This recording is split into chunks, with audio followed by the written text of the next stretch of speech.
What's up, everybody? Welcome back to the channel. Today with me, I have a 1/4 scale statue of Lord Voldemort, he who should not be named. This is a badass statue, guys. I'm gonna go over who I got this from, how much this thing costs, and all of the fine details that I think make this thing look really cool. Let's get to this.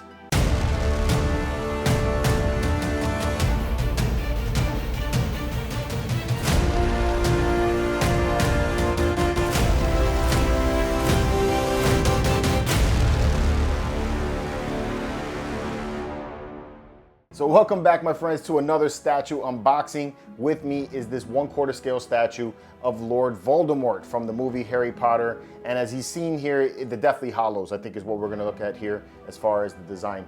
With him is his Horcrux Nagini, his pet, which looks super freaking cool. It's a very awesome and dynamic statue. I love the way this statue came out. Been going to the parks a lot lately with my kids. We've been going to Universal and checking out Harry Potter. My daughter is like super into the movie. So, you know, since I've been going, there's not really a whole lot of collectibles to pick up at the parks aside from like wands and like clothes and things like that. I think we went over to the, Gringotts, and they had a dragon statue that I thought was really neat, but nothing of this nature. So Iron Studios had this in their lot of Harry Potter products, you know, which was really cool. It's the only 1/4 scale statue they have currently, and I hope, just looking at this design, that they continue to bring them out, because this thing looks badass, you know. Currently, you can get other Harry Potter products in like 1/10 scale. Highly recommend you check them out if you're into Harry Potter. They're really the only game out there for statues from this movie. So if you're into it, this is the way to go. All right. So we got here is a depiction of Lord Voldemort.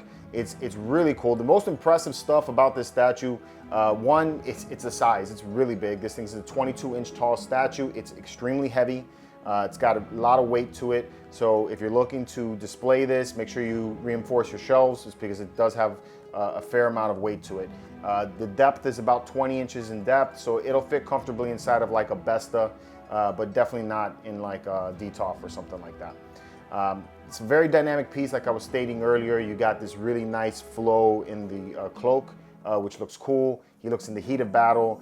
It's a scene from the movie, but not directly from the movie. There's like parts of it. Like seeing Voldemort here in the fight like this with the wand out and everything makes me feel like this is the end battle with him and Harry Potter. But in that scene, Nagini wasn't there. Nagini was off fighting Ron and Hermione and getting killed eventually.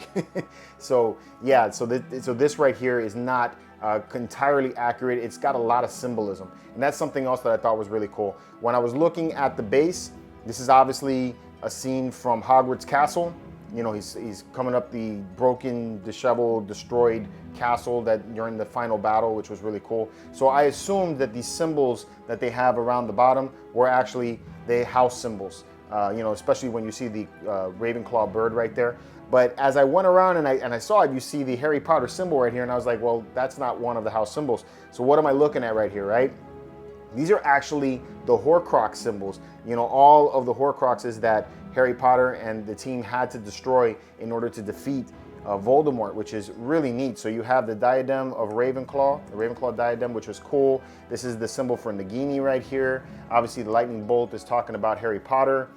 This symbol right here is Movaro's ring, I think is how you pronounce the guy's name, but that's what that is.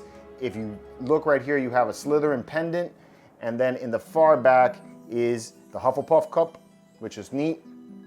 And then you also have the diary, Tom Riddle's diary, in the far back right there. So you have all of these symbols of the Horcruxes, which is neat. You know, it's like I actually had to go and search that out, which was really cool. When I finally was able to put it all together, I was like, aha! You don't understand. I do. I understood that reference. Which was really, really cool. I like when they do stuff like that. So a very awesome little Easter egg right there for you guys who are into the movie.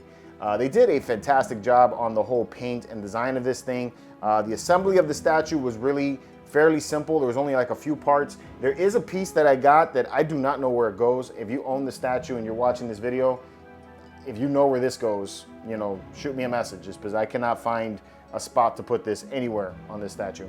All right. They only made 500 of these, so it's super limited. So I thought that was really cool.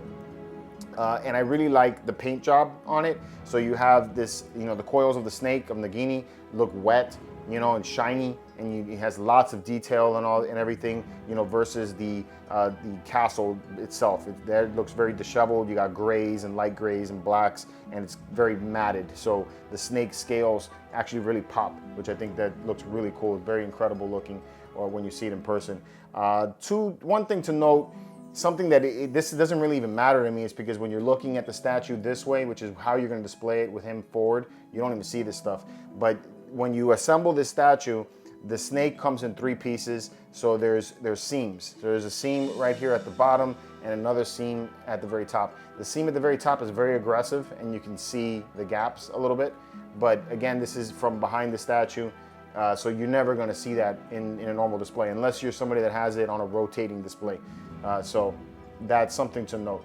Nagini's face itself looks really good. I love how the skin here and the mouth is very wet. It looks like what you would expect a snake to be, and you've got the teeth with the yellowing and everything. So that looks very vicious and menacing. So very nice job with that.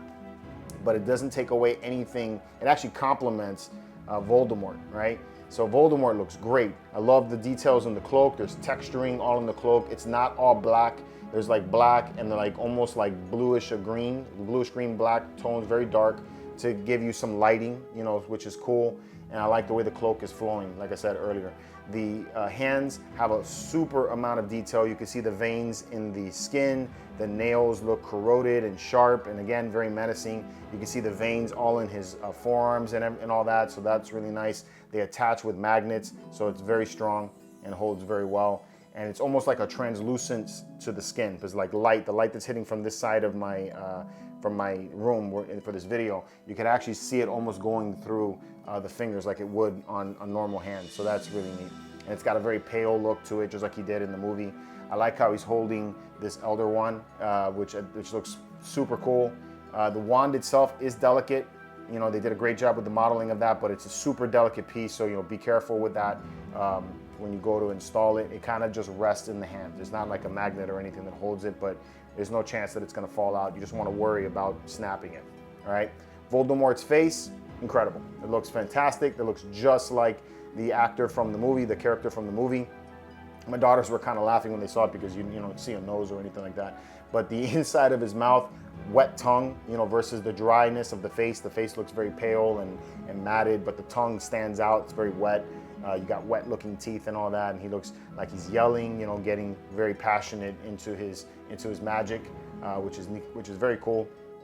The eyes itself are glassy and wet, so they look very shiny, and it comes off really well. It has a lot of anger, a lot of emotion in it, just like what we saw in the movie. So I think it's an incredible looking statue. This is a fantastic piece. It runs $999, so it is a very expensive statue, and the box is huge, but it's incredible. I think it's absolutely worth it for anybody who's into Harry Potter. I just hope that they come out with a Harry Potter statue to go along with it. I think that would be a really nice companion for this one. You could have the two of them dueling it out, But that's my thoughts on it. Let me know what you guys think about this one in the comments below. Until next time, keep it marvelous.